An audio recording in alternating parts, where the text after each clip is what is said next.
आवाज़ वगैरह का देख लेना। गुड मॉर्निंग स्टूडेंट्स, स्वागत है आपका अपने कॉलेज सरस्वती शिक्षण सदन एग्रीकल्चर में। पढ़ते हैं नेक्स्ट टॉपिक सॉइल साइंस का, जिसका नेम है प्रिपरेशन मेथड्स ऑफ FYM या गोबर की खाद बनाने की विधियाँ, फार्म यार्ड्स मैन्योर्स बनाने की विधियाँ। कल हमने खाद बनाने के लिए कौन कौन से मटेरियल चाहिए, गोबर की खाद बनाने के लिए जो कंपोनेंट्स है वो क्या होते हैं, 3 टाइप के कंपोनेंट्स हमने पढ़े थे। जनरल इंट्रोडक्शन था कल के टॉपिक में FYM के बारे में। आज फार्म यार्ड मैन्योर बनाने की विधियाँ पढ़ेंगे। तो सबसे पहले मैं आपको बता दूं, फार्म यार्ड्स मैन्योर्स को बनाने की 3 विधियाँ हैं हमारे पास। जैसे फर्स्ट जो मेथड है उसका नेम है पिट मेथड, हिंदी में इसको कहते हैं गड्ढा विधि। इम्प्रूव्ड पिट मेथड भी बोल देते हैं इसको, इम्प्रूव्ड पिट मेथड्स भी बोल देते हैं। सेकंड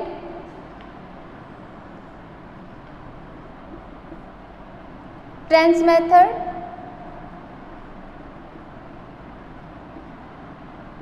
जिसको हिंदी में खाई या ट्रेंच विधि कहते हैं। एंड थर्ड बॉक्स मेथड,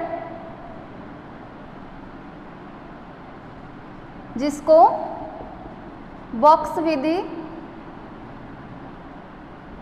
कहते हैं। तो ये है FYM बनाने की 3 विधियाँ, pit method, trench method and box method. Study करेंगे तीनों की 1 बाय 1। सबसे पहले हम स्टडी करते हैं पिट मेथड की, जिसको गड्ढा विधि के नाम से जाना जाता है। तो FYM गोबर की खाद तैयार करने का सबसे अच्छी विधि या उपयुक्त विधि या उत्तम खाद, अच्छी खाद बनाने के लिए सबसे पहले हमें क्या करना चाहिए कि उपयुक्त आकार के गड्ढे बनाने चाहिए। जो भी घरों का कूड़ा कचरा होता है, पशुओं के चारे का जो कचरा होता है, उनको उपयुक्त आकार के गड्ढों में डाल करके खाद तैयार करनी चाहिए। क्यों? क्योंकि निश्चित लंबाई चौड़ाई का जब गड्ढे में हम मटेरियल को डाल करके खाद बनाएंगे, तो जो भी मटेरियल यानी कि गोबर या यूरिन होता है वो वेस्ट नहीं जाता, इधर उधर वो कहीं बर्बाद नहीं होता या खपता नहीं। अगर हम ओपन कहीं पे FYM बनाने के लिए गोबर का ढेर और यूरिन का ढेर लगा करके, यानी कि गोबर के अंदर जो मिक्स होता है यूरिन, उसका ढेर लगा करके या कचरे का ढेर लगा करके कहीं भी ओपन खाद बनाने की कोशिश करेंगे, तो जो ज़्यादातर मात्रा जो होती है गोबर की वो इधर उधर बिखर जाती है, यानी कि वो वेस्ट जाती है। इसलिए हमें उपयुक्त आकार के गड्ढों में मटेरियल डाल करके खाद तैयार करनी चाहिए। तो पिट मेथड्स में जो गड्ढे बनाए जाते हैं उनकी लंबाई चौड़ाई का ध्यान रख करके हमें जो गोबर, यूरिन या फिर जो लीटर होती है उसको इसमें भरना होता है। तो सबसे पहले पिट मेथड्स में गड्ढों की लंबाई चौड़ाई की बात कर लेते हैं। हमेशा कोई भी विधि पढ़े तो गड्ढे की जो गहराई होती है या डेप्थ होती है वो 1 मीटर होनी चाहिए, या 1 मीटर से ज़्यादा नहीं रखनी चाहिए। हमें बहुत ज़्यादा गहरा गड्ढा नहीं होना चाहिए। गहराई कितनी होनी चाहिए, उसकी डेप्थ कितनी होनी चाहिए, 1 मीटर। अब पिट मेथड में जो गड्ढे की चौड़ाई है वो 2 से 3 मीटर रखनी चाहिए और लंबाई आवश्यकता अनुसार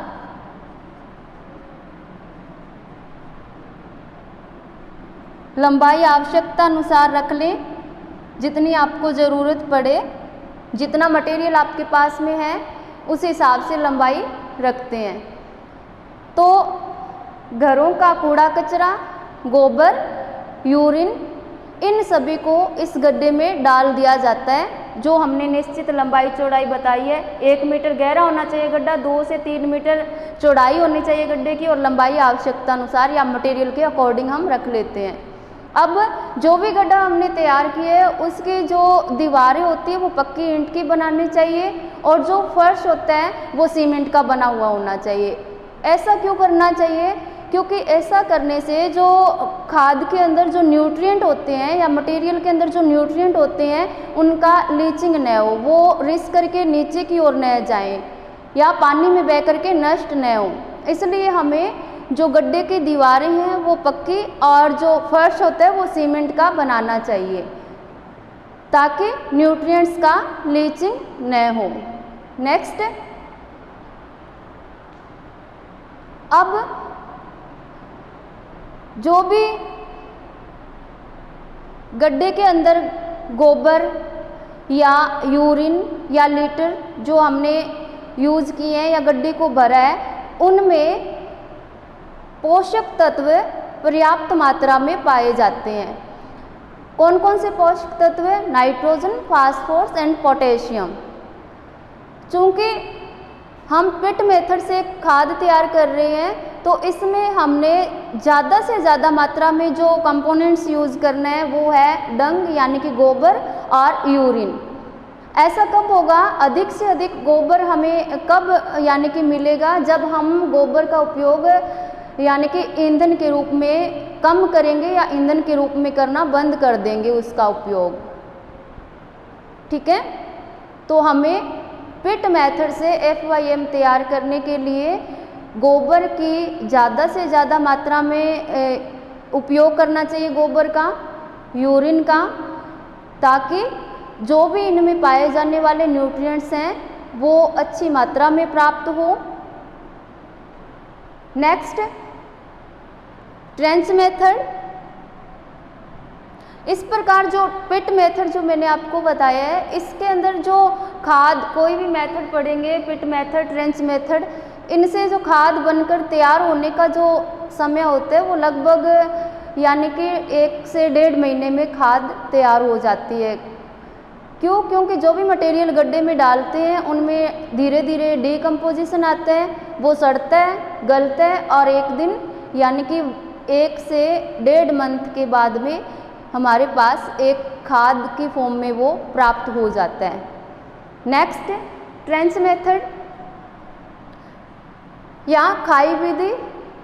तो सबसे पहले इस विधि की सिफारिश या इस विधि का वर्णन डॉक्टर CN आचार्य द्वारा किया गया।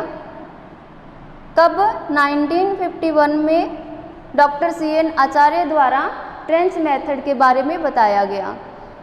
चूँकि जैसा कि नाम से ही आपको पता चल रहा है कि यह विधि डॉक्टर CN आचार्य द्वारा दी गई, इसीलिए इस विधि को आचार्य की खाद बनाने की विधि भी कहते हैं। क्या बोलते हैं इसको? आचार्य की खाद बनाने की विधि। ट्रेंच मेथड को आचार्य ने दिया था, इसलिए इसे आचार्य की खाद बनाने की विधि के नाम से भी जाना जाता है। इसमें ट्रेंच या खाइयाँ बनाई जाती है। क्या किया जाता है कि सबसे पहले जो पशुशाला होती है जहाँ पे हम पशुओं को बांधते हैं, वहाँ घरों का कूड़ा करकट पशुओं के द्वारा जो मटेरियल खा लिया जाता है, चारा खा लिया जाता है, उसके बाद में जो उसका जो रेजिड्यू होते हैं, अवशिष्ट जो होते हैं, बचे हुए जो पदार्थ होते हैं, वो राख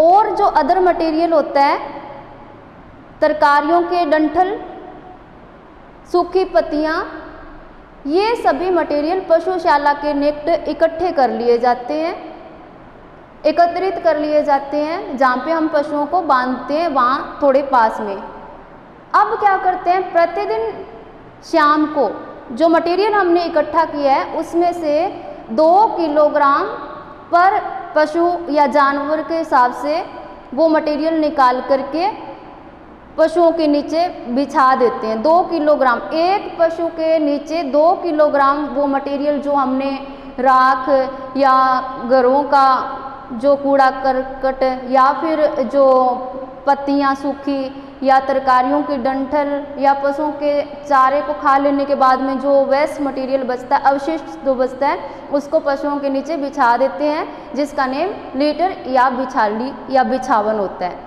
अब ये ऐसा क्यों करते हैं? लीटर का क्या उपयोग है? क्योंकि पशुओं के नीचे ये मटेरियल प्रतिदिन बिछाने से जो पशु बिछाते काम पे हैं, जहाँ पे पशुओं का यूरिन उसके अंदर अटक जाए, जहाँ पशु यूरिन करते हैं उस स्थान पर उस मटेरियल को हम बिछा देते हैं ताकि पशुओं का यूरिन और डंग उस बिछाली या लीटर में अटक जाए। अब प्रतिदिन सुबह क्या करते हैं कि जो लीटर हमने पशुओं के नीचे बिछाई थी उसको निकाल करके समेत डंग के, यानी कि डंग और यूरिन से तर बिछाली को निकाल करके जो उपयुक्त आकार का गड्ढा या ट्रेंच हमने खाई जो बना रखी है उसमें भर देते हैं। खाइयों को भरने का तरीका है कि खाइयों को 1-1 मीटर की गहराई में समान रूप से भरना चाहिए। 1-1 मीटर करके खाई को ऊपर तक लेके आना है, समान रूप से जो कचरा है वो बिछाना है ताकि कहीं पे भी ऐसे कचरे का छोटा या बड़ा ढेर न हो, क्योंकि जो कचरा है उसमें एयर भी जानी चाहिए। उसमें जैसे हम जितना अच्छे तरीके से उसको बिछाएंगे उसमें डीकम्पोजिशन उतनी ही जल्दी और वो सड़ेंगे गलेंगे अच्छे ढंग से। ठीक है। साधारणतः क्या होता है कि जो ट्रेंच या खाई होती है वो एक ट्रेंच या खाई भरने के लिए 3 या 4 जानवर काफ़ी होते हैं। जब भी ट्रेंच या खाई हम भरते हैं तो एक खाई भरने के बाद में दूसरी खाई को भरना स्टार्ट करना चाहिए। क्यों? क्योंकि जब तक पहली खाई का जो वेस्ट मटेरियल होता है या जो कचरा हमने भरा है पहली खाई में वो सड़कर गलकर के तैयार हो जाएगा जब दूसरी खाई भरी जाएगी। तो इस प्रकार 3 या 4 पशु रखने वाले या जानवर रखने वाले किसान के लिए 2 खाइयाँ या ट्रेंचेज सही होती हैं। वो उन ट्रेंचेज को भर करके अपने फील्ड के लिए खाद तैयार कर सकते हैं। यदि फार्मर ने एक जोड़ी बैल अपने घर में रखा हुआ है बैल, तो उससे क्या होता है कि 1 साल के अंदर 10 से 12 टन खाद तैयार कर सकता है। एक जोड़ी बैल से एक किसान 1 साल में 10 से 12 टन खाद तैयार कर सकता है। इस प्रकार प्राप्त खाद में nitrogen, phosphorus and potassium content पाए जाते हैं जो कि प्लांट ग्रोथ में सहायक होते हैं, सॉइल फर्टिलिटी इंक्रीज करते हैं और खादें अच्छी होती हैं, सॉइल का हेल्थ बढ़ाती हैं। इस तरीके से पिट और ट्रेंच मेथड से खाद तैयार की जाती है। जो ट्रेंच हमने बनाई है या ट्रेंचें जो तैयार करते हैं वो मवेशियों की संख्या पर डिपेंड करते हैं। मवेशी होते हैं पशु, यानी कि मैंने आपको कहा कि एक खाई 3 या 4 पशुओं से भर जाती हैं और एक छोटा जो फार्मर होता है उसके लिए 2 खाइयाँ पर्याप्त होती हैं। पहली खाई भरने के बाद में दूसरी ट्रेंच भरनी चाहिए ताकि दूसरी ट्रेंच जब भरते हैं तो पहली जो भरी है उसका मटेरियल सड़ कर गल करके यानी कि खाद उसको प्राप्त हो जाए। ठीक है। Next box method. थर्ड जो मेथड है वो है बॉक्स मेथड। इस मेथड्स की स्टडी या अध्ययन सबसे पहले डॉक्टर A.C. सैम्पसन के द्वारा किया गया। बॉक्स मेथड की स्टडी सबसे पहले डॉक्टर A.C. सैम्पसन के द्वारा किया गया 14 में।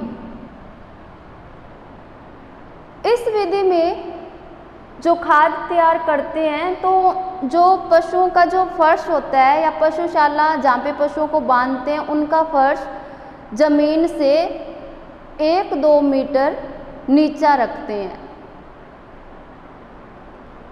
उस जहाँ पे पशु बंधे होते हैं वहीं पे ही हम घरों का कूड़ा कचरा, पत्तियाँ, सूखी पत्तियाँ, घास, पात, पशुओं का चारा खाने के बाद में जो रेजिड्यू होते हैं, अवशिष्ट पदार्थ होते हैं, वो गड्ढे में भर दिए जाते हैं। गोबर, जहाँ पे पशु बंधे होते हैं उस फर्श पे ही गोबर करते हैं, वहीं पे लीटर बिछाई होती है यानी कि बिछाली होती है जिसके अंदर यूरिन अटक जाता है। धीरे धीरे इन सब मटेरियल के अंदर डीकम्पोजिशन आता है और लगभग 1 या 1.5 मंथ में खाद बनकर तैयार हो जाती हैं। हमें ध्यान रखने योग्य एक बात बॉक्स मेथड में ये है कि यहाँ पर नोट या ध्यान में रखने योग्य बात ये है कि इस विधि से जो खाद मैन्योर्स तैयार की जाती हैं वो अवायुजीवी प्रोसीजर से की जाती है और बॉक्स मेथड से तैयार खाद या अवायुजीवी प्रोसीजर से तैयार जो मैन्योर होती हैं वो सबसे अच्छी होती है। हम नेक्स्ट टॉपिक में ट्रेंच मेथड, पिट मेथड और बॉक्स मेथड तीनों का कंपैरिजन करके कि कौन सी विधि से कितने पौंड या कितने टन खाद प्राप्त होती है ये हम पढ़ेंगे। आज हमारा टॉपिक प्रिपरेशन मेथड्स था जिसमें हमने पिट मेथड पढ़ा, ट्रेंच मेथड पढ़ा और बॉक्स मेथड पढ़ा। जो एक ध्यान देना स्टूडेंट्स, जो ट्रेंच हमने बनाई थी, खाइयाँ हमने बनाई थी, जब इनको फिल कर रहे थे, जब इनमें मटेरियल डाल रहे थे तो हमने जब ट्रेंच फिल किया था तो जो मटेरियल भरा था वो यानी कि जहाँ पे फर्श है ट्रेंच का उससे या ज़मीन से आधा फीट ऊंचा तक हमने भरना है और उसका जो आकार है फिर हमने क्या कर देना है, गुंबद यानी कि कोन लाइक स्ट्रक्चर उसको दे देना है और फिर उसके ऊपर गोबर और मिट्टी का लेप करके छोड़ देते हैं ट्रेंच मेथड में। और धीरे धीरे उस मटेरियल के अंदर डीकम्पोजिशन आता है और लगभग 1 से 1.5 मंथ यानी कि 50 से 60 डेज या 45 से 50 डेज में एक खाद बनकर तैयार हो जाती है जिसमें पर्याप्त मात्रा में नाइट्रोजन, फास्फोरस और पोटेशियम पाए जाते हैं। नेक्स्ट क्लास में हम स्टूडेंट्स पढ़ेंगे इन तीनों विधियों का कंपैरिजन करके कि किस मेथड में कितने टन या कितने पौंड खाद प्राप्त होती है, ऑर्गेनिक मटेरियल कितना प्राप्त होता है, नाइट्रोजन कितना प्राप्त होता है, फास्फोरस कितना प्राप्त होता है और पोटेशियम कितना प्राप्त होता है। तो होप करती हूँ कि आज के टॉपिक जो प्रिपरेशन मेथड्स ऑफ FYM था 3 टाइप का हमने पढ़ा है, pit method, trench method and box method, समझ में आया होगा। Thank you students. नेक्स्ट हम पढ़ेंगे नेक्स्ट क्लास में।